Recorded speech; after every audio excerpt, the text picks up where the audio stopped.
As I've said, this is episode 4 of Rebel Tour 4 Hunter Valley Bonanza. As I've said, we are now less than 2 weeks away till some sizzling golf gets played, and we're underway.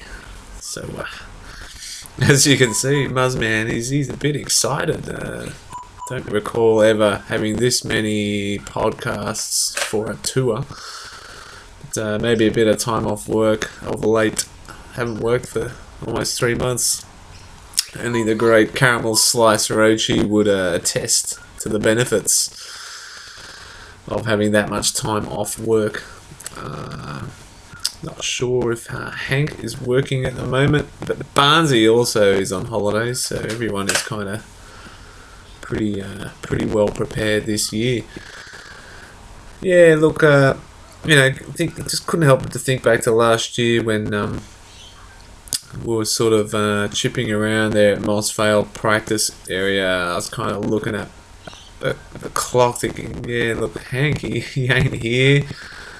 Haven't heard from him for a few weeks. Is the guy coming? And 7:55 a.m. or whatever it was, 5 minutes before tee-off, still no sign of Hank.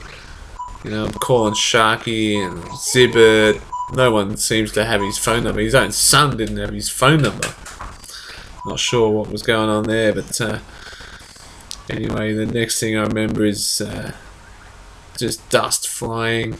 A flash of black, if you know what I mean, and a scene of just pandemonium where just a car just comes in, 360s, rolling over, end on end, whooshka, straight into the club captain's car space, straight to the first tee where he lashes his Roger Federer down the hey diddle diddle, and I'm expecting nothing less this year, to be honest. The whole, as I mentioned last time, it's suited for the Federer, the fizzing Federer cross-court Hank. I'm expecting something similar this year, but if the guy's running 5 minutes late, let's hope it's. I won't be as panicked this year as I was last year. The guy, this is his 3rd straight tour. He's rock solid. But today I'm just going to talk about this other venue that we're at, which is Hunter Valley Crown Plaza. We're playing 2 games there, so I thought I'd run through some of the holes here. First hole is a pretty straight par 4, 295. We'll play off the whites, which, I mean, here the choices are just members, whites or reds. There's 4 options at the vintage. We'll play the second hardest one being the golds. This one we'll just play the whites being the middle one. 295 metre par 4. I remember it. There's trees left, but not.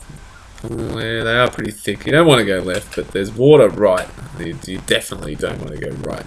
And the water goes all the way right up to the green and beyond. So even something over the back could end up in the water. It's all on the roachy side of the hole too. Any big caramels will end up in there, and with trees left, that's a tough start to the round. Second hole, we've got 276 par 4 dogleg left. This looks a simple hole. There's no sign of any trouble. The notes here saying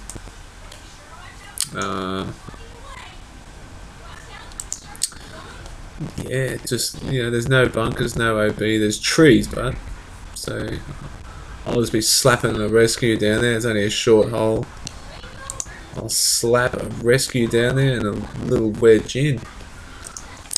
Hole 3, we've got a par 3 here, 104, very short hole, and no real danger. A couple of bunkers for the front. So So just get something on there, and it's a straightforward hole, par hole really, for any golfer, let alone our level. Next hole, another par 3, 147. The water goes sort of all the way, and on the left and middle is a water carry. No bunkers, so I'd be aiming right. Something definitely right side of the green here is the safe option. You can still make par from there, which is what I'll be looking at, aiming right side. 147, the power fade shouldn't impact that one. 5th hole, par 4, 366, so pretty short one. Few trees to the left, few trees to the right. Rescue, 7-iron, birdie. Simple. Easy golf. No bunkers on the green. 6th hole, par 4, 322. Looks like a water carry. Fairly decent water carry too. Then when you get over that, there's more water on the right. All the way. Not necessarily from the fairway though. It looks like a bit of space. But still water for any big banana. For me, rescue, wedge will be the safe option. Really, you know, there's nothing too long here. This could be a rescue type course, I'm thinking. The 7th, 380. Water in play on the left. Once you get down to about more, you can reach this water easily. So caution again off the tee. Yeah, this is not going to be easy looking at this course. Again, I mean, you want to hit driver because it's 380, but that water means, you know, don't put it left. And there's trees on the right. So that's going to be a tough one, and another water to be carried on your approach. And next hole. Par 3. This looks pretty straightforward, although it looks straightforward. It's 197, so man, you finally get a hole that looks easy, and it's bloody, you're gonna be hitting rescues and woods off this thing. There's no water or anything like that, which is relief. We head to the 9th. This looks disastrous again. 489 par 5, so it's a decent size. You'd be struggling to get here in 2 anyway, regardless of the fact that there's water everywhere. Looks like a water, you really have to bomb one off the tee to clear the water. And even if you cleared it left, you're still going in. So it's just really not worth the risk here. I'll be laying up, I think, with some sort of a 3-iron, and then hitting another, some sort of a, even a 7-iron, because there's, yeah, look, you'd have to be taking on more water your second shot. I'll be laying up well short here and hitting another sort of 7-iron in. That's not an easy hole. This course is going to be tough. 10th hole, par 3, 150 meters. Water everywhere. Water long, water short, water all the way to the right. Aim left side of the green. There's no bunkers there, so that's the play. 11th, big banana bending par 4. It's only 240, so eagle eye looks like only about a 220 carry, but there's trees in the way. Looks like you can't go straight at it, and there's a big roachy pond if you do and you misfire. This looks a straightforward rescue or iron even off the tee for a short shot in. It's only 240. No need to take driver there. It was blasted through the fairway. Next hole, the 12th, 303. Not a long one, but it looks tight. There's nothing, no trouble, but just a tight hole. Bit of water on the left as you get closer to the green, but it looks like a fair duck hook would be needed to go in, but looks like Fangorn Forest on the right. Again, not easy, even though it's short. 13th hole, 374. It's a bit longer. Looks like you want to hit driver here, but again, water would come into play with a decent drive.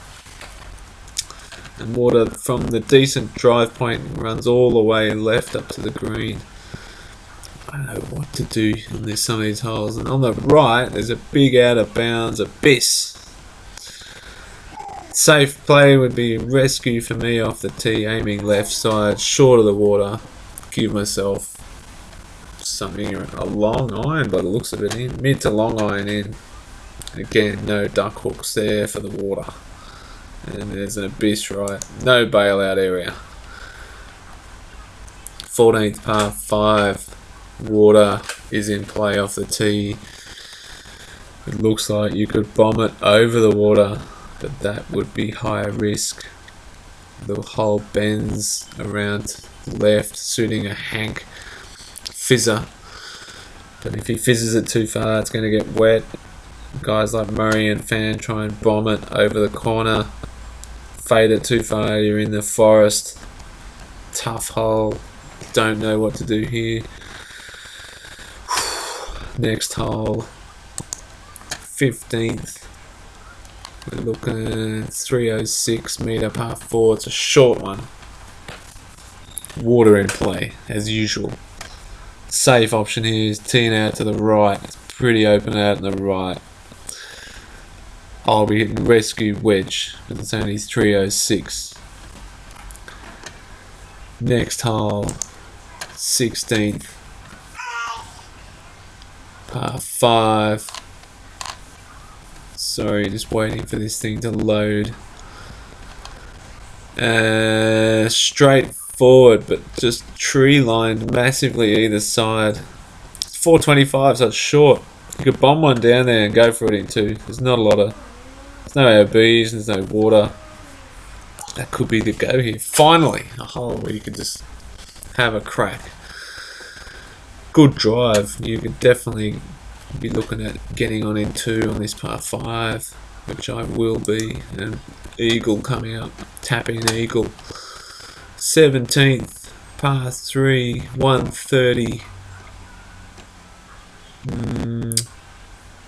Pretty straightforward looking. Oh, there's no water near the green. Finally, a couple of bunkers, but meh.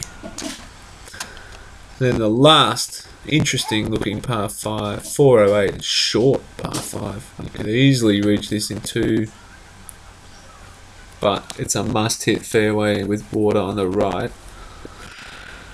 Yeah, so again, if it's risk and reward, bomb one off the tee to have an easy approach, short-ish approach, but take that risk of bombing it and your ball, anything sliced, is in the drink. But after that tee shot, water is not in play.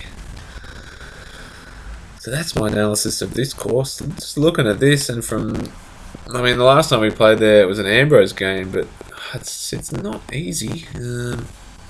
This could definitely be a course where I reckon 33 could just about win it. 30, I'm predicting will win it at Vintage. 33 could win this. So it's not easy at all. You know, so. But anyway, I'm looking forward to see what happens, because I've only played this joint once or twice. I can't remember too much about it. I tried to look up Stone TC Bridge, but can't get any sort of hole by hole analysis. So it's a bit of a wait and see. So yeah. That's it for me, and don't think there'll be any more episodes after this one, so take it easy, if you know what I'm saying, and I'll catch you boys in just over a week. Copia.